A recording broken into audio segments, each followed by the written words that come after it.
नमस्कार स्टूडेंट्स। आज हम क्लास के अंदर बहुत इंटरेस्टिंग टॉपिक डिस्कस करने जा रहे हैं और जो बहुत ही डिमांडिंग है। बच्चे इकोनॉमिक्स में प्रोजेक्ट को लेके बहुत ही परेशान रहते हैं, ये मैंने देखा है। आज हमारा टॉपिक है economics project class 12 CBSE and project work economics in 12th, और उसकी हम क्या डिस्कस करने जा रहे हैं, गाइडलाइंस। इस पूरे वीडियो के अंदर मैं आपको complete project for the 20 marks कैसे बनाना है, what is project in economics, why CBSE introduce, what are the sources for that, marking scheme and the sample project, complete guidelines हम इस वीडियो में आज डिस्कस करने जा रहे हैं। और एक चीज मैंने देखा है कि बच्चे प्रोजेक्ट को लेके बहुत ही मिसगाइडेड हैं और प्रॉपर गाइडेंस नहीं है और अननेसेसरी बहुत सारे पैसे खर्च करते हैं। सपोज मार्केट से वीडियो प्रोजेक्ट बनवाते हैं और उस प्रोजेक्ट बनवाने के लिए उनको 2,000-3,000 रुपये मार्केट में देते हैं। इस वीडियो के बाद आप घर पे बैठ के भी अपना प्रोजेक्ट बहुत इजीली बना सकते हैं, और इसके अलावा फिर भी आपको कोई दिक्कत आती है तो आपको मैं नीचे लिंक दे रहा हूँ इस वीडियो के। मेरे ऐप का लिंक है, मेरा कोचिंग का लिंक है, मेरा खुद का है। 24/7 आप कभी भी आके फ़ोन करके आप गाइडेंस ले सकते हैं। ये जो प्रोजेक्ट वर्क है 20 मार्क्स का सीबीएसई बोर्ड में, वो आज हम बहुत इजी करने जा रहे हैं और बहुत इंटरेस्टिंग टॉपिक भी है, डिस्कस करने जा रहे हैं। आज का टॉपिक हमारा है project work in economics class 12 CBSE. अभी स्टार्ट करते हैं बच्चे। तो सबसे पहले हम बात करेंगे, in the first slide we are going to discuss what is a project in economics. सबसे बड़ा क्वेश्चन है कि इकोनॉमिक्स के अंदर जो प्रोजेक्ट है वो क्या है। ये हमें पता होना चाहिए कि इकोनॉमिक्स में प्रोजेक्ट का क्या मतलब है। That is very important. तो as per the CBSE syllabus, what is project in economics is very simple. It is the assignment और ए टास्क। एक असाइनमेंट है आपके लिए, एक टास्क है which is assigned by the economics teacher as per the CBSE guidelines, जो आपको करना होता है। And the main objective of the project is, जो आप वाई सीबीएसई ने इंट्रोड्यूस, ये आगे वो डिटेल में डिस्कस करेंगे, बट यहां हम डिस्कस कर रहे हैं कि सीबीएसई ने ऑब्जेक्ट क्यों प्रोजेक्ट इंट्रोड्यूस किया। उसका मेन रीजन है कि CBSE want to minimize the gap between theory and practical। जो भी आप इकोनॉमिक इवेंट्स पढ़ रहे हैं, जो भी आप इकोनॉमिक थ्योरीज पढ़ रहे हैं, जो भी आप इकोनॉमिक कॉन्सेप्ट्स पढ़ रहे हैं, उनको रियल लाइफ सिचुएशन से हम कैसे कनेक्ट कर सकते हैं। That's why CBSE introduce this project. इस स्लाइड में हमने क्या देखा, what is project in economics. It's a very simple word. It's an assignment. It's the task which is signed by the teacher, or you have to submit the teacher. Second, main objective जो हमने discuss किया। Then next slide में हम क्या discuss करने जा रहे हैं। नेक्स्ट स्लाइड में जो हम डिस्कस करेंगे बच्चे, वो करेंगे how to approach the project, how to approach the project work, ये हम डिस्कस करने वाले हैं। तो प्रोजेक्ट को हम कैसे अप्रोच करें, तो उसमें कुछ स्टेप्स हैं हमारे पास जो इम्पोर्टेंट है। तो फर्स्ट स्टेप जो है वो है योर गाइड, और आपका जो गाइड है वो कौन हो सकता है, योर इकोनॉमिक्स टीचर। आपके लिए गाइड कौन है, इकोनॉमिक्स टीचर। तो आपको अपनी गाइड, मतलब आप अंडर द, जो भी आपको काम करना है under the guidance of economics teacher करना है। सेकेंड, इसके बाद हम बात कर रहे हैं कि आप जो भी प्रोजेक्ट से रिलेटेड जो भी आप काम कर रहे हैं, वो डे 1 से ही एवरीथिंग और anything must be discuss with your teacher. Because इसका फायदा क्या होने वाला है, इसका फायदा क्या होने वाला है कि you are working in the right direction and the methodology being used is correct.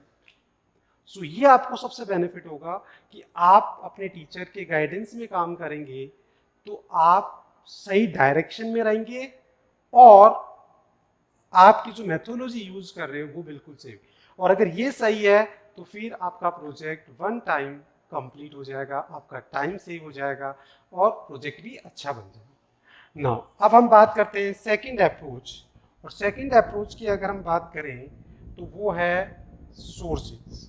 Second approach, select your topics. Second approach हमारी है सेलेक्ट द टॉपिक्स।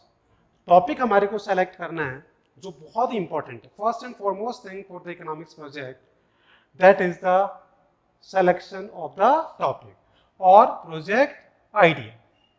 और जो आपका प्रोजेक्ट टॉपिक होगा वही आगे जाके एक बहुत बड़ा डिफरेंस क्रिएट करेगा, difference between the good and the excellent project. So this is very important task for the economics project in 12th class. Your topic must be directly interrelated with your subject, and later on we will discuss what are the suggestive topics for the economics project. And while selecting your topic, आपको क्या चीज ध्यान में रखनी है? First आपको ध्यान में रखना है इंटरेस्ट। योर टॉपिक जो है, choice, choose a topic that interest you. अगर आपका इंटरेस्ट ही नहीं है, आपने टॉपिक ले लिया, तो वो क्या होगा, उसमें फिर आपको प्रोजेक्ट बहुत मुश्किल हो जाएगा, क्योंकि आपको बनाने में ना तो इंटरेस्ट होगा, ना उसमें आपको क्रिएटिविटी, इनोवेशंस और वो सारी चीजें नहीं हो पाएगी। सेकंड जो है उसके सोर्स है, टॉप वन से।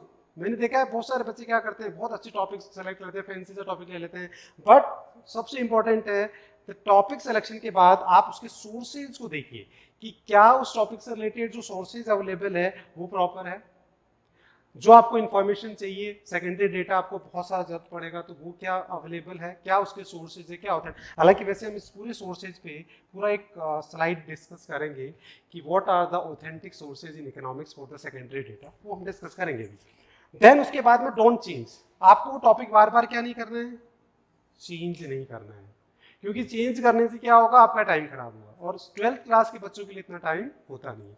तो आपको ये तीन चीजें ध्यान में रखनी है। The topic should be your interest, resources for the information of project should be available, and don't change the topic frequently, ये आपको ध्यान में रखना। तो ये हमारा सेकेंड अप्रोच थी। नाउ थर्ड अप्रोच अब जो हम डिस्कस कर रहे हैं, वो हमारी जो अप्रोच है वो सोर्सेज से रिलेटेड है, और वो सोर्सेज जो हमारे हैं वो, अब ये बहुत इंपॉर्टेंट चीज हम डिस्कस करने जा रहे हैं, और वो है सोर्सेज इंफॉर्मेशन और योर प्रोजेक्ट। सो बच्चे, अब आपने टॉपिक सेलेक्ट, सबसे पहले आपने गाइड सेलेक्ट किया, teacher under the guidance of teacher काम कर लिया, फिर आपने क्या कर लिया, प्रोजेक्ट का टॉपिक डिस्कस कर लिया। अब टॉपिक डिस्कस करने के बाद में सबसे इंपॉर्टेंट जो अप्रोच है वो है आपका सोर्सेज।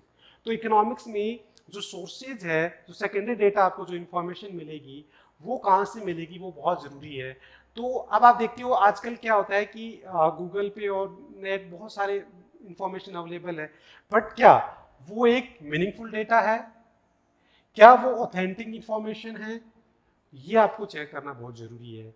अदरवाइज आपका प्रोजेक्ट की वैलिडिटी, ऑथेंसिटी पे क्वेश्चन मार्क लग सकता है और आपकी सारी मेहनत बेकार हो सकती है। सो बच्चे, सबसे इंपॉर्टेंट चीज क्या है कि जो सोर्सेज ऑफ इंफॉर्मेशन है वो मीनिंगफुल डेटा हो, ऑथेंटिक हो। अब क्वेश्चन ये आता है कि इकोनॉमिक्स में there are many websites और sources are available which are very authentic, जहाँ से आप डेटा लोगे उन पर कोई क्वेश्चन मार्क नहीं होगा, और वो आपकी प्रोजेक्ट की रिलायबिलिटी, ऑथेंसिटी को बढ़ा देंगे। और वो क्या है, देखिए आप देखते हो इंटरनेट पे तो बहुत सारी चीजें क्या होती है, कुछ भी जो इंटरनेट पे मिला वो सारा ऑथेंटिक नहीं होता है। सो इंटरनेट पे जो भी हुआ सब आपने क्या कर दिया, अगर उसमें प्रोजेक्ट में इन्वॉल्व कर लिया तो वो ऑथेंटिक नहीं है। तो इसलिए ध्यान रखें कि do not put the anything and everything available on the net. So आपको ये देखना पड़ेगा कि वो कितना ऑथेंटिक है, कितना मीनिंगफुल है। इसके लिए आपके लिए कुछ एग्जांपल्स है जहां से आप जो सम इंपॉर्टेंट सोर्सेज जो हैं, जो आप देख सकते हैं इकोनॉमिक्स में जो इंपॉर्टेंट सोर्सेज है, लाइक सबसे पहला आपका टेक्स्ट बुक हो सकता है। बिल्कुल, अगर आपने कोई भी टॉपिक अपने सिलेबस से रिलेटेड लिया है तो सबसे इंपॉर्टेंट सोर्सेज आपके लिए टेक्स्ट बुक है। रेफरेंस बुक हो सकती है जो ऑथेंटिक है। इकोनॉमिक्स जो जर्नल्स हैं, इकोनॉमिक्स पब्लिकेशंस हैं, गवर्नमेंट रिपोर्ट्स हैं और पब्लिकेशंस हैं, newspapers, magazines like economics times और बहुत सारे से जो प्रोजेक्ट जो हमारे इकोनॉमिक्स के अंदर न्यूज़पेपर है जिनकी बहुत ही अच्छी वैलिडिटी होती है, जैसे इकोनॉमिक्स टाइम्स, द हिंदू और बहुत सारे ऐसे न्यूज़पेपर्स हैं जो नेशनल न्यूज़पेपर्स हैं, उन पे ये डेटा को आप रिलाई कर सकते हैं। Then interviews, surveys, online database, आजकल ऑनलाइन डेटाबेस भी बहुत अच्छे ऑथेंटिक अवेलेबल है जहाँ से जाके भी सर्वे, कोई सर्वे भी आप कर सकते हैं खुद भी, जैसे 11th के प्रोजेक्ट में हम पूरा सर्वे वाला प्रोजेक्ट लेंगे, अभी 12th में हम पूरा का पूरा केस बेस प्रोजेक्ट। सो हमने क्या कर दिया, पूरी प्रोजेक्ट वर्क को 2 पार्ट में डिवाइड कर दिया कि एक केस बेस प्रोजेक्ट और एक सर्वे बेस प्रोजेक्ट। तो हम यहाँ जो करेंगे वो केस बेस प्रोजेक्ट में, और केस बेस प्रोजेक्ट में क्या होता है, डेटा सेकेंडरी डेटा यूज होते हैं, और सर्वे में क्या होता है, प्राइमरी डेटा। तो हम वो सेकेंडरी डेटा के जो सोर्सेज है वही हम डिस्कस कर रहे हैं। इसके अलावा आप देखिए हैंडबुक ऑफ स्टैटिस्टिक्स, ये भी बहुत एक अच्छी इंफॉर्मेशन है। रिजर्व बैंक का तो एक पूरा सेपरेट डिपार्टमेंट है जिसका काम स्टैटिस्टिक्स कलेक्शन, वहाँ से भी आप डेटा ले सकते हैं। वर्ल्ड बैंक, जो आपको इंटरनेशनल कोई भी डेटा लेना है तो World Bank, human development reports, world happenings reports, key indicators of Asia and Pacific, national account statistics. So these are the some important sources for the secondary data in economics. तो ये आपके पास बहुत सारे data available, बहुत सारे sources है जहाँ से आप डेटा ले सकते हैं। पर ध्यान रखना बच्चे, आज एक चीज़ और बता देता हूँ मैं आपको कि इनके अलावा अलोंग दिस तो आप AI इंटेलिजेंसी जो हमारा टूल है, जो AI जो हमारा है, चैट GPT और गूगल बर्ड, यहाँ से भी आप बहुत सारी इंफॉर्मेशन ले सकते हैं, बट उसमें ध्यान रखना है कि वो डेटा मीनिंगफुल है या ऑथेंटिक है या नहीं। तो ये हमारा थर्ड अप्रोच रहा। नाउ बच्चे, हम नेक्स्ट स्लाइड में जो डिस्कस करने जा रहे हैं वो उसके बारे में हम देखिए कि हमारा ऑब्जेक्टिव कि why CBSE has introduce the project in, ये वैसे ब्रीफ में तो मैंने बता दिया, बट अब डिटेल में हम बात कर रहे हैं कि द मेन ऑब्जेक्टिव प्रोजेक्ट क्या होता है, why CBSE introduce the project. तो देखिए, सबसे पहले देखिए कि CBSE क्या चाहता है कि आपकी जो थ्योरी के टॉपिक है उनका डीपर नॉलेज, मतलब आप उनको केवल क्या करते हैं, थ्योरी पढ़ते रहते हैं, अगर उसको रियल लाइफ से तो आपको एक डीपर अंडरस्टैंडिंग, एक डीप अंडरस्टैंडिंग होगी, है ना।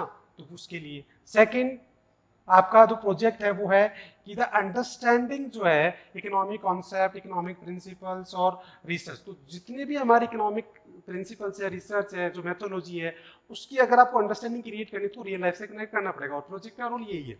देन उसके बाद डेमोन्स्ट्रेट आपका जो स्किल्स डेवलप होगा, मतलब प्रोजेक्ट CBSE ने इसलिए डेवलप किया, इसलिए इंट्रोड्यूस किया है कि आपके अंदर ये सारे स्किल्स डेवलप होने वाले हैं। क्या क्या, कि आपका एक सब्जेक्ट में नॉलेज बहुत अच्छा बनने वाला है, आपकी अंडरस्टैंडिंग बढ़ेगी रियल लाइफ के साथ, आपके अंदर एक डेमोन्स्ट्रेट स्किल्स आएंगे कि आप किस तरीके से the learning of economics theories जो है उनको डेमोन्स्ट्रेट कर सकते हैं। Follow up aspect the economic, और आपका अपना इंटरेस्ट क्रिएट, एक सब्जेक्ट में आपका इंटरेस्ट क्रिएट हो जाता है। कई बार रियल लाइफ से कनेक्ट करने के बाद में सब्जेक्ट की एक्चुअल इंपॉर्टेंस पता लगती है और आपको उसमें इंटरेस्ट आ जाता है। और डेवलप द कम्युनिकेशन, तो आपको एक प्रेजेंटेशन स्किल्स, कम्युनिकेशन स्किल्स, ये भी सारा एक आर्ग्यूमेंट एंड लॉजिक भी आप में डेवलप होता है। So these are the benefits. आप ये मत समझिए कि केवल प्रोजेक्ट जो है एक piece of paper of work है, नो। प्रोजेक्ट जो CBSE ने इंट्रोड्यूस किया है उसके बहुत सारे बेनिफिट होने वाले हैं। एक्चुअल इकोनॉमिक्स का रियल लाइफ में क्या यूज है, और आपके अंदर प्रोजेक्ट डेवलप करने से क्या स्किल्स डेवलप होंगी, ये सारी चीजें।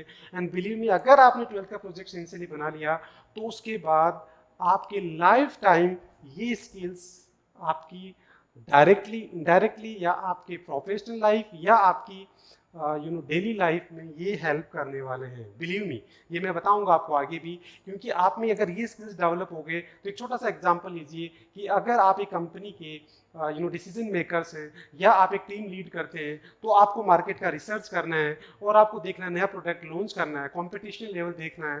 तो ये सारे स्किल्स अगर आप में हैं तो डेफिनेटली आप क्या करेंगे, आराम से कर सकते हैं। तो ये बहुत ही बेनिफिट होने वाला है। तो इसका ऑब्जेक्ट ऑफ CBSE, ज़्यादातर बच्चे इसको एक क्या समझते हैं, एक फॉर्मेलिटी समझते हैं कि बस 20 मार्क्स लेने और उसको खत्म करो। बच्चे ऐसा नहीं है, ये आपके थ्रू आउट लाइफ ये प्रोजेक्ट काम आने वाला है, ये ध्यान रखिए। नाउ अब हम चलते हैं नेक्स्ट स्लाइड पे, और नेक्स्ट स्लाइड जो हमारी है वो है कि एक्सपेक्टेशन, कि जो प्रोजेक्ट के अंदर जो आपसे जो सबमिशन है बेसिकली वो क्या है, सीबीएसई के गाइडलाइन के according what are the expectation from your project. तो वो देखिए, सबसे पहला एक बच्चे को एक ही प्रोजेक्ट बनाना है इकोनॉमिक्स में एज पर द सीबीएसई। आपको केवल एक प्रोजेक्ट बनाना है। हो सकता है बाकी सब्जेक्ट में जैसे पहले अकाउंटेंसी में 2 प्रोजेक्ट बनते थे, बीएसटी में भी बनते हैं, बट अपने यहाँ अभी इकोनॉमिक्स में केवल एक प्रोजेक्ट बनाना है। उसके अलावा जो इसकी वर्ड लिमिट है वो है 3500 टू 400, मतलब more and less 30 to 40 pages जो आपको बना के चलनी, जिसके अंदर एक्सक्लूडिंग डायग्राम और ये सारा आपको दे रखा है। एंड सबसे इंपॉर्टेंट चीज बच्चे वो है hand written. Your project should be hand written. अब बच्चे क्या करते हैं, मार्केट से परचेज करते हैं, किसी से बनवा लेते हैं, तो वो एक ऑथेंटिक नहीं है।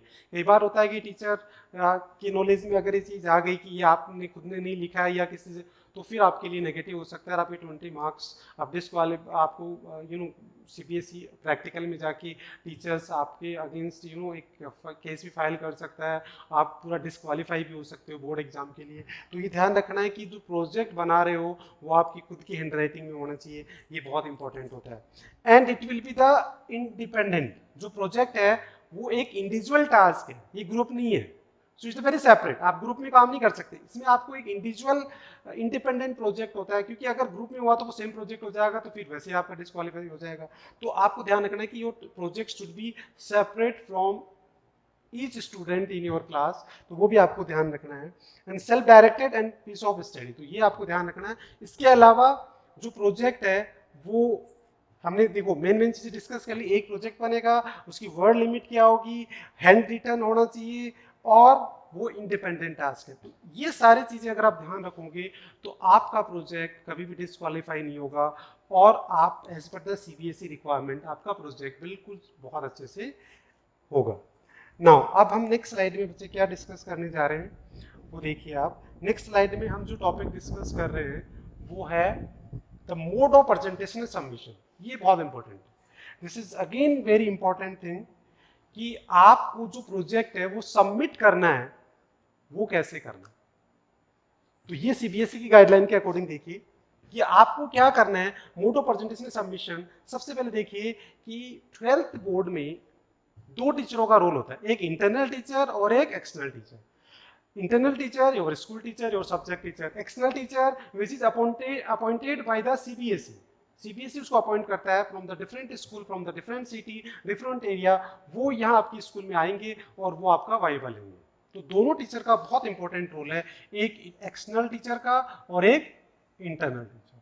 सो ये आपको पता होना चाहिए कि जो आपका जो भी काम आप कर रहे हो वो सबसे पहले, अभी जैसे आपने देखा कि आपका इंटरनल टीचर का बहुत बड़ा रोल होता है, क्योंकि डे 1 से आप उनकी गाइडेंस में सारा काम कर रहे हैं।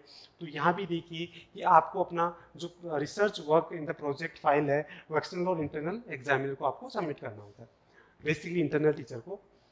एंड द क्वेश्चंस, जो क्वेश्चंस है आपके, ये एक बहुत इंपॉर्टेंट चीज है। बच्चे हमेशा बहुत नर्वस रहते हैं कि सर प्रोजेक्ट में क्या पूछा जाएगा, क्या होगा क्या नहीं होगा। इवन मैंने ये देखा है कि लास्ट के 2 months in the month of December and January, पूरा टाइम ही वो इसमें खराब कर लेते हैं कि प्रोजेक्ट में लगे हुए हैं, उसको पेपर कर रहे हैं, उसको वाइवात की तैयारी कर रहे हैं, ये कर रहे हैं, और उनको लगता है कि पेपर में क्या पूछ लेंगे क्या नहीं। बच्चे believe me, as per the CBSE guideline जो क्वेश्चंस होंगे will be totally based on your project में। इसके अलावा पूछ ही नहीं सकता। अगर वो पूछ भी रहे हैं तो वो आपके असेसमेंट का क्राइटेरिया के अंदर नहीं है। तो आपके जो क्वेश्चंस होंगे that will be asked from the research work और आपके प्रोजेक्ट वर्क से ही पूछा जाएगा। सो आप अगर अपना खुद का ओरिजिनल काम कर रहे हैं, आप अपना खुद अपने इंटरेस्ट के टॉपिक पे काम कर रहे हैं, तो डेफिनेटली इसमें आपको डरने की जरूरत नहीं है। क्यों? क्योंकि आपने सारा प्रोजेक्ट खुद बनाया और समझ के बनाया और इंटरेस्ट से बनाया, तो आप तो आराम से इजीली उसको प्रिपेयर करेंगे। एंड लास्ट में मैं आपको टिप्स भी दूंगा how to prepare the viva. वो भी एक अलग से हम देखेंगे कि वाइवा को कैसे तैयार करते हैं और कैसे हम एक अच्छा इंप्रेशन क्रिएट कर सकते हैं ना। उसके बाद देखिए इंटरनल एग्जामिनर जो है हमारा, उसको हमें एक ओरिजिनल जो कॉपी है वो हमें सबमिट करनी होती है, और ये उसकी ड्यूटी होती है इंटरनल एग्जामिनर की, इंश्योर करे कि जो आपने काम किया वो ओरिजिनल वर्क है। अदरवाइज आप और आपका इंटरनल टीचर दोनों ही इसके लिए रेस्पॉन्सिबल होंगे in front of external teacher. तो आप अननेसेसरी ऐसा कोई प्रॉब्लम क्रिएट ना करें, जो भी काम करें बड़े ऑथेंटिक करें और बड़े इंटरेस्ट के साथ करें। Then in case of any doubt, authenticity should be checked and verified। ये भी इंटरनल टीचर का काम है कि अगर कोई भी डाउट हो तो वो इंटरनल टीचर चेक करेगा कि इसमें कोई प्रॉब्लम तो नहीं है। तो ये सारी चीजें आपको ध्यान में रखना है। तो ये हमारा जो स्लाइड है, इस पर आपने देखा कि सबमिशन जो है प्रोजेक्ट का वो हमारा कैसे करना है और उसमें किन किन लोगों का रोल है, एक्सटर्नल टीचर, इंटरनल टीचर, और एक आपका खुद का रोल है वाइवा के लिए, और जो क्वेश्चंस होंगे क्या होंगे ये हमने सारा डिस्कस किया। अब नेक्स्ट जो स्लाइड है बच्चे वो हमारी है related to again marking scheme. This is very very important बच्चे। नाउ आपको ये पता होना चाहिए कि जो हमारा प्रोजेक्ट है वो उसका असेसमेंट कैसे होगा, उसका जो असेसमेंट होगा सीबीएसई के अकॉर्डिंग वो बिल्कुल फिक्स है बच्चे। तो वो क्या करेंगे, देखिए पूरा जो प्रोजेक्ट है उसके बच्चे दो पार्ट में हमने डिवाइड कर दिया। एक जो हमारा पार्ट है वो हो गया फाइल वर्क, ये हमारा हो गया फाइल वर्क, और जो दूसरा हमारे लिए जो है वो फाइल वर्क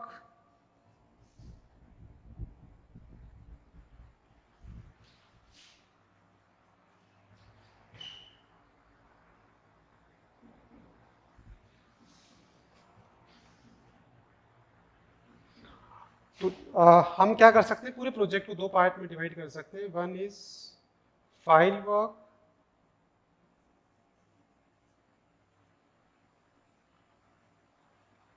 सेकंड जो है वो आपका वाइवा।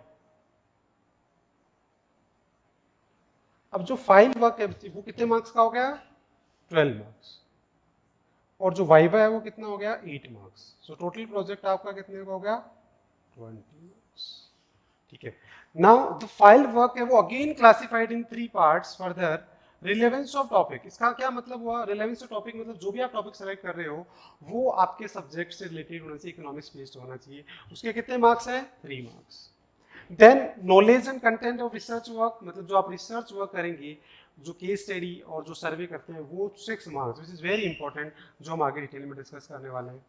और प्रेजेंटेशन टेक्निक का मतलब होता है कि द ऑर्डर ऑफ वो 3 मार्क्स का है, मतलब आपका project from start to end कैसे आपको करना है। सबसे पहले वो हम पूरा डिटेल में भी डिस्कस करने वाले हैं कि किस तरीके से हमारा project first page cover page होगा, फिर एग्जीक्यूटिव सर्टिफिकेट, वो सारा हम as per the CBSE guideline पूरा डिटेल में डिस्कस करेंगे विद अ सैंपल प्रोजेक्ट। तो ये एक पूरा फाइल जो है वो आपका 12 मार्क्स का है। एंड वाइवा जो है वो कितना है, 8 मार्क्स का। तो वाइवा जो हमारा वो 8 मार्क्स का है, और जो 8 मार्क्स है वो किस पे बेस्ड है, वाइवा। और वाइवा का जो क्वेश्चन है वो किस पे बेस्ड है, फाइल पे। ये हम पहले भी डिस्कस कर चुके हैं कि वाइवा के जो क्वेश्चंस हैं वो टोटली आपके प्रोजेक्ट वर्क पे डिपेंड करता है, आपने जो प्रोजेक्ट किया है वो सारा उस पर डिपेंड करता है। तो ये हमारा मार्किंग स्कीम्स है। सो टोटल प्रोजेक्ट 20 मार्क्स है, उसके दो पार्ट हो गए, 12 मार्क्स फाइल और 8 मार्क्स वाइवा। आई होप ये क्लियर होगा बच्चों आप लोगों को। तो ये आप देखिए कि ये आपके लिए बहुत इंपॉर्टेंट है। अब हम नेक्स्ट स्लाइड में जो डिस्कस करने जा रहे हैं वो हम टॉपिक के बारे में डिस्कस करेंगे कि आप टॉपिक क्या ले सकते हैं। Again which is very important. तो आप क्या टॉपिक ले सकते हैं ये हमारे लिए बहुत इंपॉर्टेंट है। तो सीबीएसई ने एक लिस्ट, ये as per the CBSE guidelines और सीबीएसई के सिलेबस के अकॉर्डिंग सीबीएसई ने इतने सारे टॉपिक हमारे को सजेस्ट किए हैं। अब देखिए इसमें बहुत सारे सब्जेक्ट टॉपिक ऐसे हैं जो हमारे चैप्टर से रिलेटेड है, जो हमारे सिलेबस से रिलेटेड है, और बहुत सारे ऐसे टॉपिक्स हैं जो क्या है, करंट जो इकोनॉमिक्स में, जैसे अभी आप देखिए रसिया यूक्रेन वॉर का एग्जांपल ले लिया हमने, कोविड का ले लिया, और भी जैसे आपने देखा पाकिस्तान चाइना, सॉरी पाकिस्तान और श्रीलंका की जो इकोनॉमी है वो ऑलमोस्ट क्या हो गई है, तो इकोनॉमिकली बैकवर्ड हो गई या बहुत बड़ा डाउनफॉल आया। तो ऐसे बहुत सारी केस स्टडी आप ले सकते हैं। पोस्ट कोविड इन्फ्लेशन लेवल बहुत सारी कंट्रीज का प्रॉब्लम रहा है, कुछ कंट्रीज में इन्फ्लेशन रहा, कुछ में डिफ्लेशन रहा, ड्यूरिंग द कोविड क्या सिचुएशन थी, पोस्ट कोविड क्या रहा इकोनॉमिक। सो बहुत सारे ऐसे करंट इश्यूज हैं, जैसे अभी एक बहुत ही लेटेस्ट टॉपिक अभी सीबीएसई ने इसमें इंक्लूड कर दिया, दैट इज G20। तो G20 इस बार इंडिया जो है वो G20 का होस्ट कंट्री है, और हमारे यहाँ सारे G20 कंट्रीज के सारे जो मीटिंग्स और सारे जो डिस्कशन और जो सेमिनार्स वो सब चल रहे हैं। तो ये भी एक बहुत अच्छा टॉपिक हो सकता है कि G20 जो है उसका क्या एजेंडा है, उसके क्या इकोनॉमिक्स जो पॉइंट ऑफ डिस्कशन है, उनका क्या हमारी इकोनॉमी पे फ़र्क पड़ेगा, क्या हमारे रिलेशंस, क्या ट्रेड इन्वेस्टमेंट में क्या डिस्कस। तो ये लेटेस्ट टॉपिक हो गया बिल्कुल, जो अभी रिसेंटली चल रहा है। इसके अलावा देखिए हम अगर बात करें और भी बहुत सारे ई रुपीज़, देखो ये भी CBSE ने अभी डाला है कि ई रुपीज़, जैसे अभी RBI ने ई रुपीज़, डिजिटल रुपीज़ को लॉन्च कर दिया, तो इसके बारे में भी अच्छा कि इसके क्या पॉजिटिव नेगेटिव इकोनॉमिकली कॉन्सिक्वेंस होंगे। तो ऐसे CBSE ने बहुत सारे क्या करे इसके अंदर नए टॉपिक भी इंक्लूड किए, जैसे स्किल रूट वाला, सिल्क रूट वाला। इसके अलावा और भी बहुत सारे ऐसे टॉपिक्स हैं जो बहुत ही रिसेंटली CBSE ने इंट्रोड्यूस किए हैं। तो ऐसे देखिए इसमें लिखा है एनी अदर न्यूज़पेपर आर्टिकल्स, ये भी आपको दे रखा है, ठीक है। अमृत प्लस ये वाला टॉपिक, तो ऐसे बहुत सारे न्यू एजुकेशन पॉलिसी, ये अभी रिसेंटली है ना। देखो मैंने आपको बताया था ना श्रीलंका इकोनॉमिक क्राइसिस, तो ये भी इसके एनवायरमेंटल क्राइसिस। तो ये आत्मनिर्भर भारत जो एक हमारा सबसे बड़ा ड्यूरिंग द कोविड के अंदर एक बहुत बड़ा स्कीम था, और उसकी वजह से ही आज इंडिया वापस रिकवर करके हमने इकोनॉमिक ग्रोथ रेट मेंटेन। तो ऐसे बहुत सारे टॉपिक्स हैं जो गवर्नमेंट ने, जो CBSE ने सजेस्ट किया है। इसके अलावा बच्चे आपके लिए सबसे ईजी है, आप अपने सिलेबस में, अपने चैप्टर में, और उसमें से आपका टॉपिक का ले सकते हैं। इंडियन इकोनॉमी जो है उसमें तो आप हर चैप्टर में पूरी क्लास एक प्रोजेक्ट बना सकती है, तो ऐसे टॉपिक का कोई इश्यू नहीं है। आप अपने सिलेबस का टॉपिक गवर्नमेंट बजट पे आप कितना, नेशनल इनकम, हर यूनिट पे, हर चैप्टर पे, और उसके अंदर भी हर टॉपिक पे। जैसे अगर हम बात करें मनी एंड बैंकिंग में, तो मॉनेटरी पॉलिसी भी बहुत अच्छा प्रोजेक्ट बन सकता है, और फॉरेन एक्सचेंज, BOP, मतलब आप ये देखिए कि एन नंबर ऑफ आपके लिए ऑप्शंस हैं, बट वो डिपेंड करता है कि आपका उसमें कितना इंटरेस्ट। सो ये हमारा सिलेक्शन ऑफ टॉपिक, जो बच्चों को बहुत बड़ी प्रॉब्लम रहती है कि टॉपिक क्या लें हम, तो ये कोई इश्यू नहीं है बच्चे। पहले तो CBSE आपको एक लिस्ट दे रहा है, दूसरा आपका अपना जो सिलेबस है मैक्रो इकोनॉमिक्स और ID economic, Indian economic development, वहाँ से आप कोई भी चैप्टर, कोई भी उसमें से सेलेक्टेड टॉपिक लेके भी आप अपना प्रोजेक्ट बना सकते हैं। वैसे ब्रॉडली अगर मैं बात करूँ तो आप दो तरीके से पार्ट में डिवाइड कर सकते हैं इसको। वन पार्ट क्या हो गया कि based on syllabus, second current what is going on. तो दो तरीके से आप डिवाइड कर सकते हैं। पूरे टॉपिक्स को दो पार्ट में डिवाइड कर लीजिए, one based on your syllabus. जैसे CBSE ने इसमें क्या किया, सब कंबाइन कर रखा है। आप इसको चाहो तो दो तरीके से कर सकते हो, करंट इश्यूज, हैपनिंग्स, क्योंकि इकोनॉमिक्स क्या है, very dynamic subject and based day to day life, तो वो भी हमारे लिए। और सेकंड जो आपका सिलेबस है, तो इस तरीके से हम अपने बहुत सारे टॉपिक सेलेक्ट कर सकते हैं, और वो भी अपने इंटरेस्ट का कर सकते हैं। ना बच्चे, अब हम नेक्स्ट स्लाइड पे चलते हैं, और जो नेक्स्ट स्लाइड है वहां से हमारा एक्चुअल प्रोजेक्ट वर्क स्टार्ट हो जाता है विथ ए डेमो।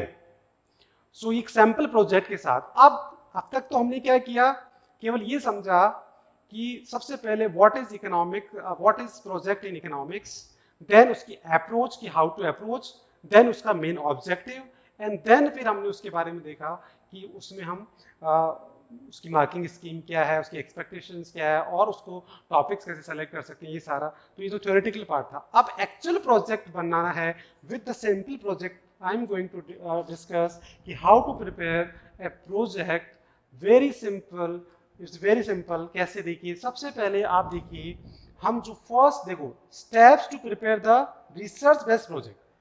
अब यहाँ हमारे इकोनॉमिक्स में दो प्रोजेक्ट बनते हैं बच्चे, एक रिसर्च का और एक केस का। केस बेस्ड प्रोजेक्ट में 11th के अंदर डिस्कस करूंगा, 11th के प्रोजेक्ट में, और रिसर्च बेस्ड प्रोजेक्ट में 12th क्लास में डिस्कस कर रहा हूं। तो जब आपको केस बेस्ड अगर सर्वे बेस्ड प्रोजेक्ट आपको देखना है, तो सर्वे बेस्ड प्रोजेक्ट 11th क्लास पे हम डिस्कस करेंगे, और जो केस बेस्ड प्रोजेक्ट है, जो रिसर्च बेस्ड प्रोजेक्ट है, वो हम 12th में डिस्कस कर रहे हैं। और ये आपको जब अगर सर्वे बेस्ड प्रोजेक्ट देखना तो 11th क्लास में देख सकते हैं। नाउ सबसे पहले देखिए, फर्स्ट आपके प्रोजेक्ट का फर्स्ट पेज क्या होगा, और वो होगा आपका cover page. And the cover page में क्या क्या होना चाहिए, एक अट्रैक्टिव कवर पेज, वो कहते हैं first impression the last impression. So बच्चे ये बहुत इंपॉर्टेंट है। सो कवर पेज अगर आप बनाएंगे, तो कवर पेज के अंदर बच्चे आप लोगों को क्या करना है, एक तो नेम ऑफ द टॉपिक, ये सारा मैंने यहाँ डाल दिया है, और इसके साथ इसको मैंने कवर पेज एक सैंपल भी ले लिया है। तो सबसे पहले टॉप पे आप क्या करिए, टॉपिक का नाम लिखिए, जो बहुत इंपॉर्टेंट होता है, विजिबल होना चाहिए, बहुत बड़े बड़े से आपको लिखना है, ठीक है। सेकंड, आप अपने यहाँ इधर साइड में सबमिटेड टू सबमिटेड बाय ले सकते हैं, इधर साइड में सबमिटेड टू, किस टीचर को आप सबमिट, उसका नाम एंड वो सारा सबमिटेड टू आ जाएगा। इधर सबमिटेड बाई मतलब आपका खुद का स्टूडेंट का नेम, क्लास और बेसिकली बोर्ड का रोल नंबर का कॉलम आएगा यहाँ जो मिसिंग है। बोर्ड रोल नंबर का भी कॉलम लिख दीजिए आप। नेम आ गया, फिर क्लास आ गई, लास्ट में रोल नंबर और वो बोर्ड रोल नंबर आपको लिखना है, क्योंकि वहाँ आपको कई बार एक्सेल टीचर पूछ लेता है, उसको चाहिए बोर्ड रोल नंबर, तो वो भी आपको ध्यान में रखना है। फिर आप यहाँ स्कूल का, अपनी स्कूल का एक लोगो लगा सकते हैं, जो स्कूल का लोगो भी आप यहाँ लगा सकते हैं। तो एक स्कूल का आपने लोगो लगा दिया, फिर अपने स्कूल का नाम और एड्रेस लिख दिया। तो पूरा कवर पेज में क्या आ गया, नेम ऑफ द टॉपिक जो बिल्कुल टॉप पे होना चाहिए, हाईलाइटेड, फिर सबमिटेड बाय, तो अपने स्टूडेंट, अब उसमें क्या आएगा, name of student, class, section, board roll number, ये आपको करना है। देन उसके बाद में सबमिटेड टू टीचर का नाम, देन लोगो, स्कूल का लोगो जो ये देखो बच्चों ने बना रखा है, देन सेशन, आपको ये भी लिखना है कि सेशन कौन सा, ये तो सेशन बच्चों ने लिख दिया, आप इसके नीचे भी लिख सकते हैं, और फिर स्कूल का name and address.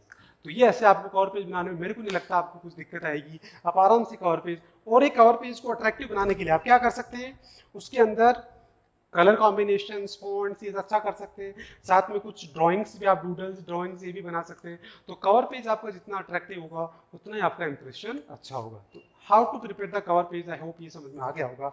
Now the next slide में जो हम डिस्कस करने वाले हैं वो देखिए हम क्या करेंगे अब, वो सेकेंड टॉप जो हमारा है वो है एक्नॉलेजमेंट। सेकेंड जो हमारा पेज बनेगा वो किसका बनेगा, एक्नॉलेजमेंट। तो देखिए एक्नॉलेजमेंट में अब हम क्या करेंगे वो देख लीजिए आप लोग। नाउ एक्नॉलेजमेंट क्या होता है और बेसिकली ये कैसे प्रिपेयर करना है। Acknowledgement it means you are acknowledging, एक स्टूडेंट एक्नॉलेज कर रहा है कि जो भी मैंने काम किया है that is my original work, और आप उसमें एक्नॉलेज कर रहे हो अपने फ्रेंड्स को, अपने टीचर्स को, अपनी फैमिली को थैंक बोल रहे हो, तो वो सारा कुछ आपको इसमें लिखना है। और ये सेट फॉर्मेट होता है, सेट लैंग्वेज होती है, इसमें बस नेसेसरी आप चेंज कर लो अपना, जैसे नेम आपने चेंज कर लिया, ठीक है, ये वाला नेसेसरी चेंज, बाकी लैंग्वेज क्या रहेगी सेम, तो आप सेम लैंग्वेज ले सकते हैं, एज इट इज ये लैंग्वेज कॉपी कर सकते हैं। इसमें आपको जो नेसेसरी चेंज करने हैं, खुद का नेम, टीचर का नेम, ये आपने चेंज कर दिया। लास्ट में आपको यहाँ क्या करना है, खुद का नेम लिखे, क्लास लिखे, सिग्नेचर करना है। Your signature is must on the acknowledgement page because you are acknowledging कि this is my original work, और उसमें आप अपने acknowledge कर रहे हो कि आपकी किसने हेल्प की, क्या किया। तो वो सारे सेट लैंग्वेज है जो आप यहाँ से एज इट इज लेके कॉपी कर सकते हैं और उसमें नेसेसरी चेंज करके एक्नॉलेजमेंट बना सकते हैं। नाउ नेक्स्ट स्लाइड में जो हम डिस्कस कर रहे हैं बच्चे वो हमारा है सर्टिफिकेट। तो अब हम नेक्स्ट स्लाइड पे हम जाएं तो वहाँ आ गया सर्टिफिकेट की बात करें। तो देखिए सर्टिफिकेट जो होता है उसकी भी लैंग्वेज सेट होती है, आपको लैंग्वेज यही रखनी है, आप एज इट इज कॉपी कर सकते हैं, बस उसमें नेसेसरी चेंज कर लेना आपको। नेसेसरी चेंज में क्या होगा, नेसेसरी चेंज में आपका जो नेम है, जो आपका टॉपिक का नेम है, ये आपको चेंज करने, बाकी लैंग्वेज और फॉर्मेट सेम रखिए, ये लैंग्वेज रहेगी। साथ में यहाँ देखिए इंटरनल टीचर, ये नेम चेंज हो जाएगा, सिग्नेचर, डेट, एक्सटर्नल टीचर, क्योंकि देखो सर्टिफिकेट में दोनों टीचर का साइन होता है, आपकी इंटरनल टीचर और एक्सटर्नल, तो दोनों का कॉलम आपको बनाना है, इंटरनल टीचर का भी बनाना है और एक्सटर्नल टीचर का भी बनाना है, और उसके साथ दोनों के सिग्नेचर के लिए, और उसके बाद में उसका डेट, प्लेस, ये सारा। तो दिस इज द फॉर्मेट जो आपको नोट करना है और जो ध्यान में रखना है। तो इस तरीके से आप अपना सर्टिफिकेट का पेज भी बना सकते हैं। अब हम जो नेक्स्ट पेज पे चल रहे हैं बच्चे, उसमें हम जो डिस्कस कर रहे हैं वो है सबसे important part, that is the executive summary which is called abstract also. अब ये क्या है basically executive summary, how to prepare, this is very very important, हमारे लिए बहुत इंपॉर्टेंट है कि हमें ये पता होना चाहिए कि ये कैसे बनेगा। तो बच्चे ये जो एग्जीक्यूटिव समरी है वो बिल्कुल पूरे प्रोजेक्ट की समरी है, तो ये बिल्कुल लास्ट में आपको तैयार करना है, और ये इसको बहुत अच्छे से तैयार करने के लिए इसको 5 पैराग्राफ्स में आप डिवाइड कर लीजिए। जैसे आपने फर्स्ट पैराग्राफ में आपने बता दिया कि से फॉर एग्जांपल आपने ये ले लिया कि why you choose this topic, the main objective of your topic, why did you choose this topic, तो वो आपको ऑब्जेक्टिव बताना है। सेकंड में आपने पूरी स्टेप्स बता दी कि what are the various steps involve in the project, वो आपने बता दिया। फिर उसके बाद में सेकंड पैराग्राफ में, थर्ड पैराग्राफ में आपने बता दिया about your case study which is very important, कि आपने what you did in the case study, वो आपने सारा कवर कर लिया। उसके बाद में नेक्स्ट पैराग्राफ में आपने बता दिया मेन कंक्लूजन्स, वैसे आगे पूरा पेज तैयार कर रहे हैं बट यहाँ भी एक आप उसको शॉर्ट में आप यहाँ लिख सकते हैं मेन कंक्लूजन्स, और फिर लास्ट पैराग्राफ में आप लिख लेंगे रिकमेंडेशन। पूरा एक पेज तैयार करेंगे आगे बट यहाँ शॉर्ट में, तो ये जो 5 पैराग्राफ्स हैं ये आपको कहीं गूगल कहीं नहीं मिलेंगे, ये आपको खुद को तैयार करने, पूरी अंडरस्टैंडिंग है आपके प्रोजेक्ट की। तो ये पूरी अंडरस्टैंडिंग जो है वो बहुत इंपॉर्टेंट है, क्योंकि यहाँ से आपका कॉन्फिडेंस भी डेवलप होगा और आप अपना वाइवा भी प्रिपेयर कर सकते हैं। बिकॉज अगर आप ये तैयार कर लिया तो आप आराम से 2 से 3 मिनट अपने प्रोजेक्ट के बारे में बोल सकते हैं। क्यों? क्योंकि आपको पता है कि why did choose this topic, इसका क्या ऑब्जेक्टिव है, and what are the steps involve in this project, वो भी आपको पता है सेकंड पैराग्राफ में। थर्ड में केस स्टडी में आपने क्या किया वो भी पता है, और फोर्थ के अंदर आपको ये भी पता है कि आपने मेन कंक्लूजन क्या रहे, और फिफ्थ में आपको recommendation. So this is the very important one, और ये हमेशा बिल्कुल एंड में बनेगा। एंड में मतलब आप पूरा प्रोजेक्ट बना के बाद में इसको लिखना है। हालांकि इसके पेज नंबरिंग में 4 पेज पे आएगा, बट प्रिपेयर जो होगा वो पूरा प्रोजेक्ट के बाद आपको इसको करना है। फिर भी कुछ आपकी हेल्प की जरूरत है तो you can call me, contact कर सकते हैं आप। तो ये देखिए ये सारा प्रोजेक्ट बनने के बाद हमें बनाना, यही आपका एक्चुअल कॉन्फिडेंस गेन करेगा। अब अच्छे हम नेक्स्ट टॉपिक में हम क्या डिस्कस कर रहे हैं नेक्स्ट स्लाइड में, वो हमारा है एब्स्ट्रैक्ट के बाद में इंडेक्स। तो इंडेक्स तो बच्चे सबको पता है, बहुत इजी होता है कि इंडेक्स क्या होता है, कैसे बनाना होता है। फिर भी हमने एक सैंपल दिखा दिया है कि how to prepare the index, वो आप बना सकते हैं।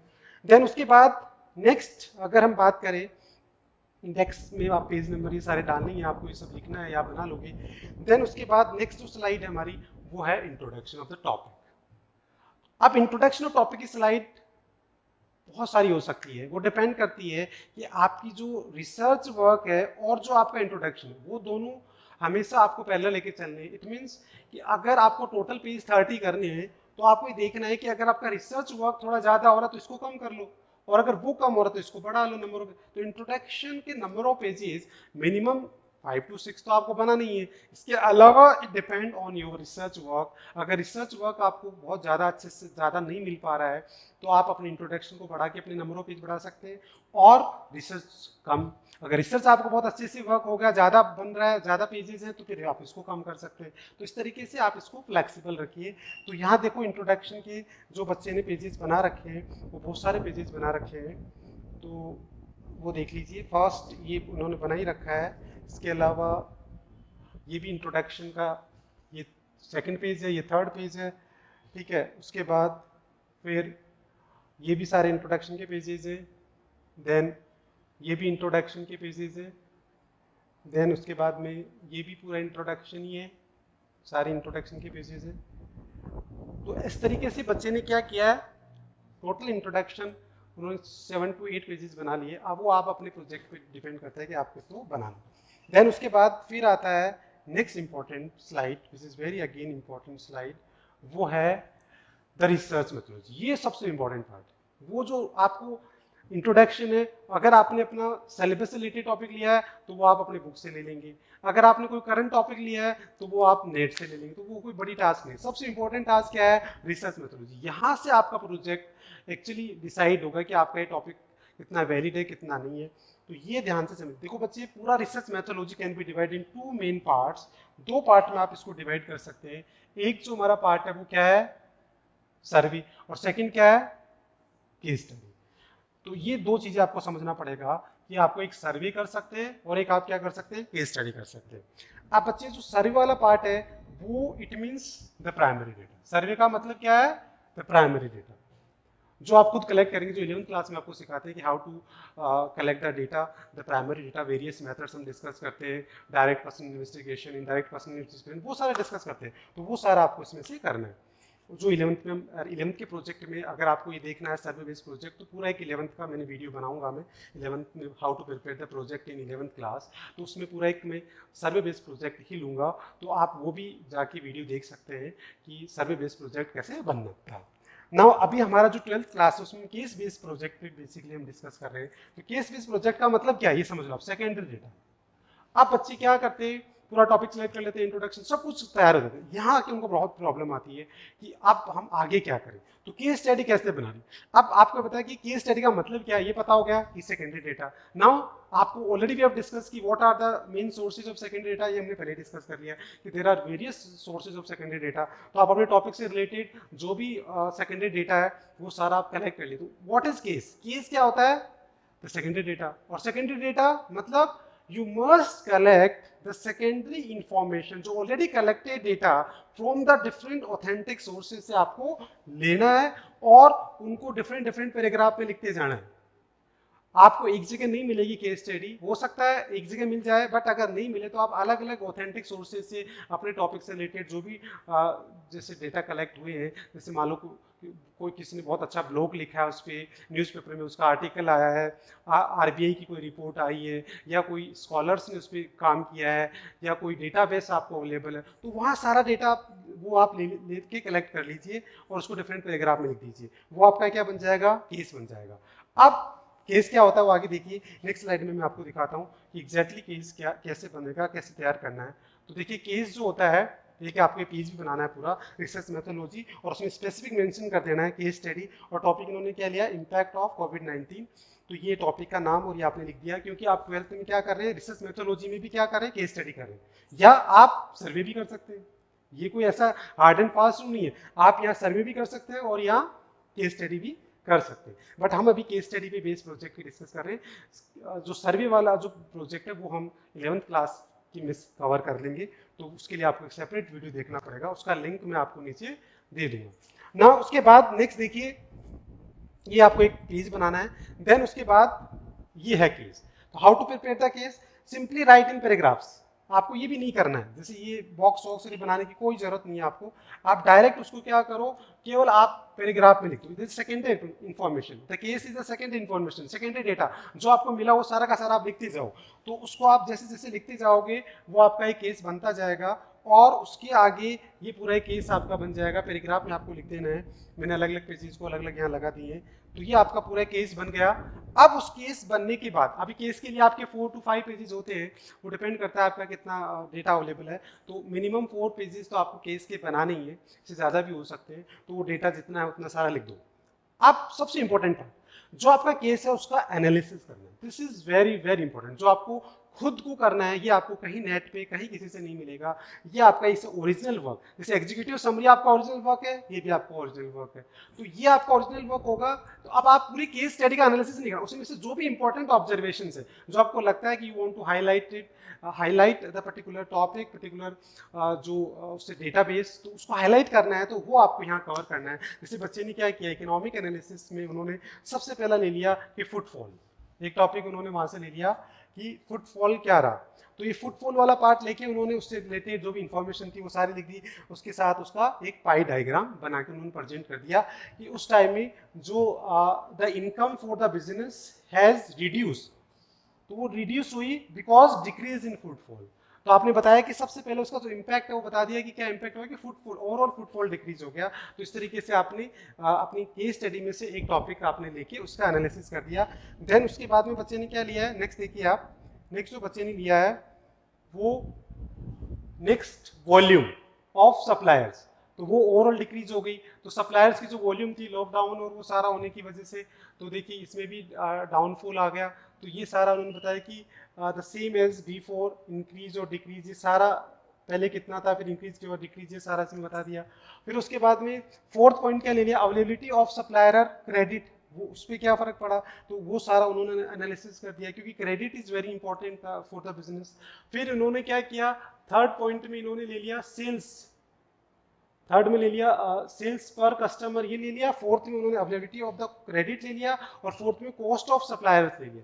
तो दीज आर द 5 पॉइंट्स जो हमने देखे, are footfall for the particular project, volume, sales और क्रेडिट और द कॉस्ट। ये बहुत इंपॉर्टेंट होते हैं एक बिजनेस के लिए, तो इसलिए उन्होंने उसमें से जो अपनी केस स्टडी है उसमें से जो इंपॉर्टेंट जो फैक्टर्स है जो अफेक्ट द बिजनेस, वो उन्होंने कवर कर लिए।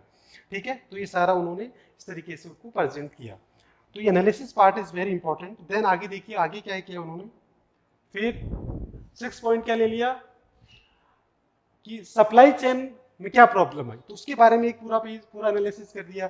फिर उसके बाद में जो चेंज इन इनकम, उनकी इनकम में क्या चेंज आया, और फिर हाउस होल्ड के एक्सपेंसेस, क्योंकि देखो बिजनेस जो है वो हाउस होल्ड के एक्सपेंडिचर डाउन हो गया तो बिजनेस डाउन होना ही था, तो वो भी उन्होंने कनेक्ट करके इस तरीके से उन्होंने अपनी जो केस है, जो सेकेंडरी डेटा है, जो उन्होंने कलेक्ट किया डिफरेंट सोर्सेज से, उसको उन्होंने इस तरीके से इकोनॉमिक कॉन्सेप्ट अप्लाई करके like bar diagram, pi and उसको पूरा एज ए इकोनॉमिक स्टूडेंट उसको एनालिसिस कर दिया।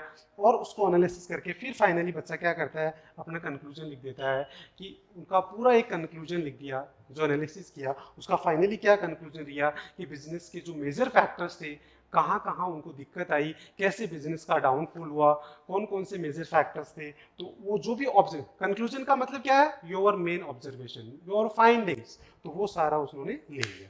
ठीक है, वो सारा कंक्लूजन में लिख दिया।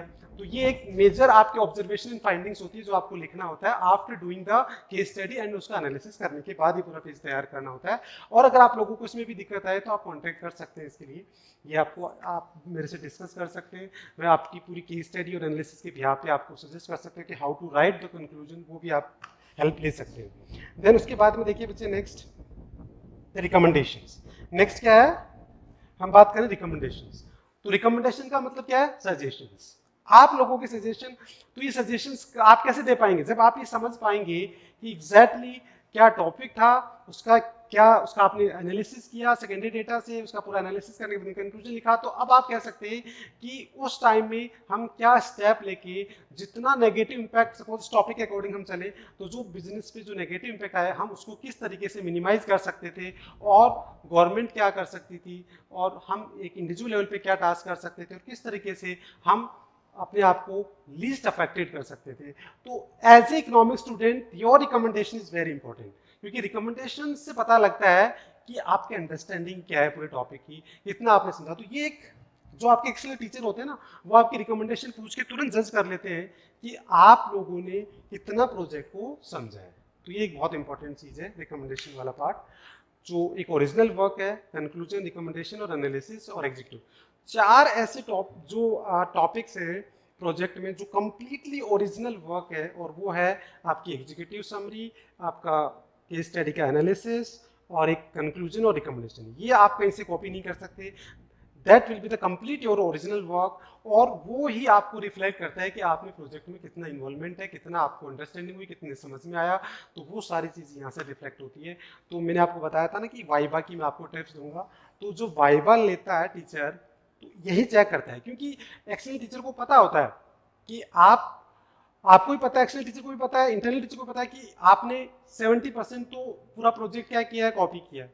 तो जो 30% जो आपने काम किया है वो कौन सा है जहाँ स्टूडेंट ओरिजिनल वर्क होता है, तो जो एक्सटर्नल टीचर है ना वो वहीं आपको अटैक करेगा कि वो आपसे एनालिसिस के बारे में पूछ सकते हैं बहुत अच्छे से, इसके अलावा आपके कंक्लूजन के बारे में पूछ सकते हैं, रिकमेंडेशन और एग्जीक्यूटिव समरी। तो अगर ये चार पिलर आपने तैयार कर लिए, चार टॉपिक, डेफिनेटली बिलीव मी आपका वाइवा भी बहुत अच्छा जाने वाला है, क्योंकि वाइवा हमने डिस्कस किया है सीबीएसई की गाइडलाइन के अकॉर्डिंग वाइवा के जो क्वेश्चंस होंगे वो totally based on the project work. तो इसलिए प्रोजेक्ट वर्क में जितना आप इन्वॉल्व होंगे उतना ही आपका वाइवा क्या होगा, बहुत अच्छा जाने वाला है। सो आई होप कि आप लोगों को ये समझ में आया होगा कि किस तरीके से हमारे को पूरा प्रोजेक्ट तैयार करना है। तो पूरा हमने कंप्लीट 12th क्लास में, इसके अलावा भी अगर आपको और भी बहुत सारे प्रोजेक्ट्स जो सैम्पल प्रोजेक्ट अगर आपको देखना है तो हमारा एक ऐप है growth rate and institute of economics के नाम से। ये हमारा इंस्टीट्यूट है growth rate and institute of economics, जो आप प्ले स्टोर पे जाके iOS में जाके आप इसको डाउनलोड कर सकते हैं। मैं नीचे लिंक दे दूंगा इसका डाउनलोड का, तो आप ऐप डाउनलोड करके वहाँ बहुत सारे सैम्पल प्रोजेक्ट्स डिफरेंट टॉपिक पे ऑलरेडी मैंने अपलोड कर रखे हैं, तो आप उनको भी व्यू करके और देख सकते हैं कि how to prepare project on different topics, किस तरीके से हम कर सकते हैं।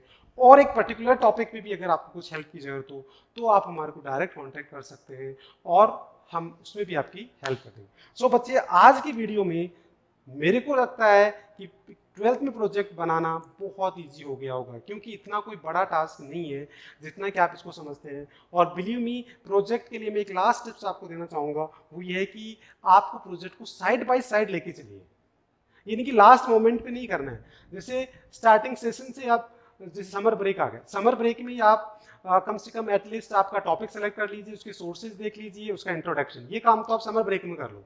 फिर उसके बाद टीचर से जाके डिस्कस कर लो कि मेरा ये टॉपिक है, ये मेरे सोर्सेज है, ये मेरा डेटा है, और आपने पूरा आउटलाइन दे दिया टीचर से, टीचर ने ओके बोल दिया, देन उसको साइड बाय साइड जहाँ तक लगता है मेरे को पहले सॉफ्ट कॉपी तैयार करिए, ताकि उसको एडिटिंग करना बहुत ईजी होता है, क्योंकि अल्टीमेटली तो आपको हैंड रिटन और हार्ड कॉपी में चाहिए।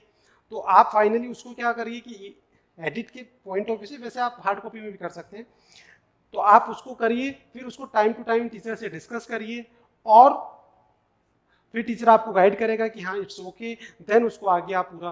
तो अगर आपने टॉपिक फाइनल कर लिया, उसके सोर्सेज कर लिए, उसका डेटा ले लिया, और उसके बाद फिर बचा क्या, फाइनली 70% तो आपको वैसे ही सारा कॉपी करना है। अब आपका केस स्टडी लिख लो, केस स्टडी के बाद में उसका एनालिसिस, एनालिसिस में आपके टीचर से हेल्प लो, नहीं हमारे से हेल्प लो कि उसका एनालिसिस क्या करना है। वो हम आपको बताएंगे कि इस केस स्टडी में ये टॉपिक है जिन पे आप एनालिसिस कर सकते हैं, इस तरीके से आप प्रेजेंट कर सकते हैं।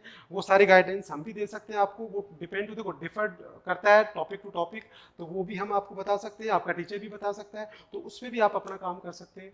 फिर एनालिसिस पूरा तैयार कर लो, एनालिसिस करने के बाद में फिर कंक्लूजन अगर आपसे होता है तो ठीक है, नहीं तो उससे भी हेल्प लो, हमारे से ले सकते हैं, टीचर से ले सकते हैं।